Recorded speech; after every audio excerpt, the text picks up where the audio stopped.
Konten kali ini cukup unik, di mana kita bakalan ngebahas orang Indonesia yang berhasil sukses di Amerika, meskipun jalur kesuksesannya melalui jalur kriminal ya. Bakalan kita bahas di Ensiklopedia Random.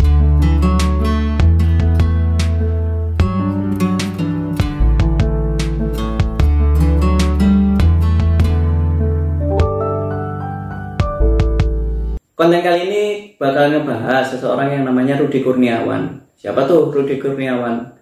Rudy Kurniawan merupakan orang yang lahir dari Jakarta.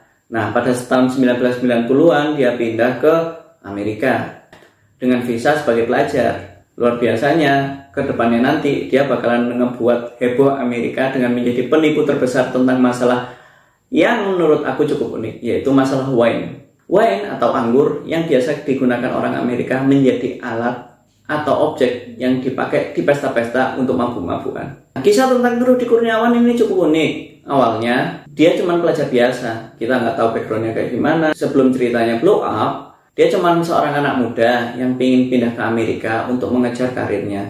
Namun visanya berupa visa pelajar. Nah, dari sini aja udah masalah tuh, karena sebenarnya dia nggak kuliah di sana, justru malah bekerja. Akhirnya pada waktu itu, sebenarnya dia itu udah dideportasi. Tapi karena mungkin kekurangan biaya atau gimana, pada waktu itu dia menolak untuk balik ke Indonesia. Dia lebih memilih tinggal di Amerika dengan cara ilegal. Hingga akhirnya muter otak kan tuh, karena tinggal di Amerika juga nggak murah. Akhirnya dia tertarik menggeluti bidang yang mungkin di Indonesia jarang terdengar, yaitu bidang wine. Wine atau merupakan anggur biasanya diminum orang-orang kaya.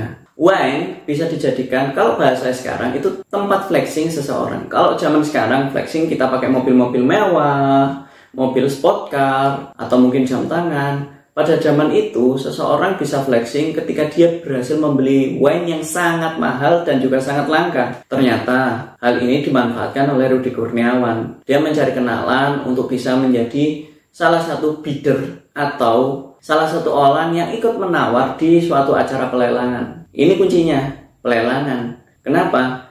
Karena untuk meningkatkan nilai jual wine, ternyata wine tidak dijual bebas. Jadi, satu wine agar nilainya bisa berkali-kali lipat, itu cara menjualnya adalah dengan cara dilelang. Ternyata, Rudy Kurniawan ini sering banget tuh kelihatan lalu lalang di acara pelelangan wine yang mahal. Akhirnya orang-orang jadi tertarik. Kenapa kok orang ini sering berkeliling di acara pelelangan wine? Dan bahkan bisa dibilang pada waktu itu dia sering banget beli wine-wine mahal di atas harga rata-rata. Di situ tuh bikin orang tertarik. Karena pada waktu pelelangan juga dia sebenarnya duduk dengan orang-orang yang bisa dibilang ahli banget atau orang pembesar di dunia pelelangan wine. Mulai keangkat tuh nama Rudy Kurniawan. Bahkan salah satu rekor yang menyatakan bahwa Rudy Kurniawan bisa ngabisin sampai $1 juta cuman buat bidding atau nawar di suatu pelelangan wine. Akhirnya nama Rudy Kurniawan ini melejit banget sampai banyak wartawan yang pengen mewawancarainya. Nah, ini nih salah satu wartawan yang mewawancarai, namanya Corey Brown. Corey Brown ini bahkan untuk wawancara aja harus PO atau pending order nih, janjian dulu selama 1 bulan. Jadi ketika dia make appointment atau bikin janji, nggak langsung diiyain sama Rudy Kurniawan. Mungkin biar kelihatan sibuk banget, dia harus nunggu 1 bulan baru mau wawancara sama si Corey Brown. Pada awalnya mungkin ketika wawancara sebenarnya Corey Brown ini penasaran banget dari mana asal kekayaan dari Rudy Kurniawan sampai bisa ngabisin berjuta-juta dolar hanya untuk acara pelelangan wine yang notabene cuma buat flexing doang. Mulai dari bagaimana gaya hidupnya, bagaimana keluarganya, asal kekayaannya dari mana, semuanya ditanyakan oleh Corey Brown. Tapi Rudy Kurniawan tidak memberikan jawaban yang jelas, bahkan cenderung ambigu. Bahasa kerennya sih memberikan jawaban yang vague. Akhirnya nggak dapat jawaban yang jelas tuh bagaimana sebenarnya kehidupan dari seorang Rudy Kurniawan. Tapi karena ke belakangnya bagaimana track record dari seorang Rudy Kurniawan seperti itu, yang notabene orang-orang jadi berpikir bahwa Rudy Kurniawan ini pasti keturunan orang kaya kan. Sampai akhirnya si Rudy Kurniawan ini ketemu sama seseorang yang namanya John Capone. John Capone ini merupakan owner dari salah satu rumah lelang yang pada waktu itu masih kecil banget. Nama tempat pelelangannya adalah Acre Merald dan Condit. Di sini si Rudy Kurniawan ternyata punya ide nih. bikin kongsi atau gabungan, joinan sama si John Capone. Mereka mau ngejual wine dengan harga mahal di setiap acara lelang yang diadakan di tempat lelangnya si John Capone tadi. Namun pucuk dicinta ulang pun tiba. Waktu pelelangan di mana Rudy dan John Capone ini bekerja sama, itu menjadi suatu rekor terbaru dalam proses lelang di dunia wine ini, di mana dalam pelelangan tersebut tembus rekor sampai 100 juta US dollar dalam satu kali pelelangan. Nah, akhirnya mulai rame tuh nama Rudy Kurniawan, lebih melejit lagi kan.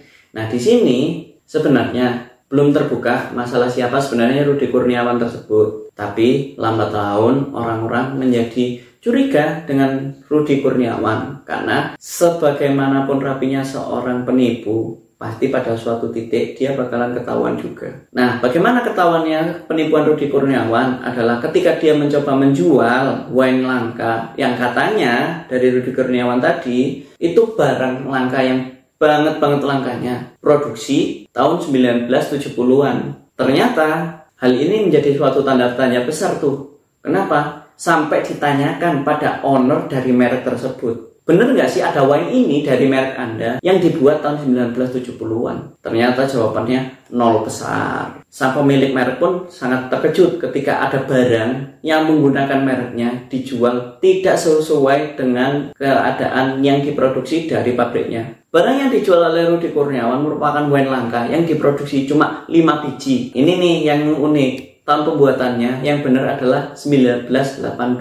Sedangkan barang yang ada di Rudy itu buatan tahun 1970. Bagaimana ada suatu barang yang belum diproduksi oleh pabriknya sudah ada dan beredar dan nyampe di tangan seorang Rudy Kurniawan? Di situ Rudy berkilah. Dia nggak ngaku kalau itu barangnya dia, dan dia cuma jualin barang dari temen, yaitu wine dari orang yang berasal dari Indonesia yang namanya Pak Hendra. Entah Hendra siapa itu, soalnya nggak pernah bisa dikonfirmasi sampai sekarang. Akhirnya kan mulai agak goyang tuh kredibilitasnya si Rudy Kurniawan. Ternyata hal ini nggak bikin dia coba introspeksi diri dan menutup usaha penipuannya. Ini bikin dia tetap melanjutin, dan bahkan tahun 2008 dia kepergok. Nggak cuma menipu di satu botol, tapi ribuan botol. Nah, rekor yang katanya dibikin oleh Rudy Kurniawan ini, dia memproduksi sampai 10.000 botol selama dia beroperasi, mulai dari awal 2000-an sampai tahun 2010-an. Nah, 2008 ini menjadi titik balik dari penipuannya Rudy Kurniawan. Kenapa?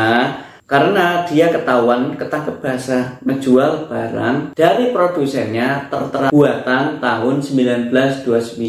Sedangkan produsennya sendiri baru membuat produk itu tahun 1934, 5 tahun lebih cepat dari yang seharusnya ada. Ingat gak masih John Capone tadi? Orang yang punya pelelangan tadi, dia bahkan sampai bikin katalog tentang barang-barang yang dijual yang sudah disertifikasi oleh Rudy Kurniawan tersebut. Nah, ini nih di katalognya semuanya setelah dibuat, ternyata informasi historis dari barang-barang yang dijual salah semua, sampai bikin produsen-produsen marah tuh. Sampai beberapa produsen mau bela-belain terbang ke New York untuk mengcounter bahwa barang yang dijual di pelelangan tersebut itu bukan barang-barang dari merek mereka. Akhirnya pelelangan pada waktu itu dibubarkan, dan bisa dibilang pada waktu itu baik John Capone sama Rudy Kurniawan rugi besar, karena pembatalan tersebut telah membatalkan proses transaksi terhadap ribuan botol yang seharusnya terjual pada malam itu. Kasus Rudy Kurniawan ini sempat rame, viral, unik, dan bikin seantero Amerika geger. Sampai FBI nih,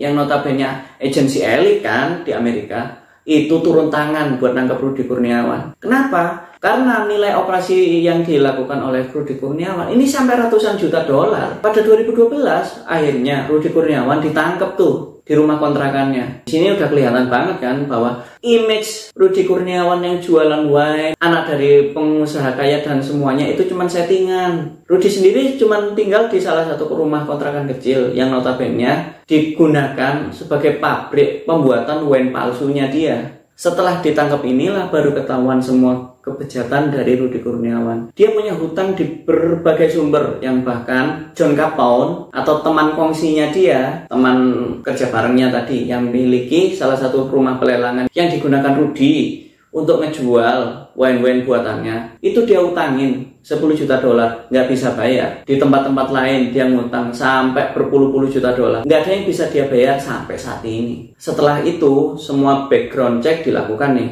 Rudy ini pernah ditanya ini nomor-nomor yang bisa dihubungi di Indonesia, karena di situ baru ketahuan kalau Rudy Kurniawan sebenarnya adalah orang Indonesia. Dia ngasih 2 nomor nih. Ternyata keluarga Rudy di Indonesia nggak ada yang bisa dihubungi tuh. Kenapa?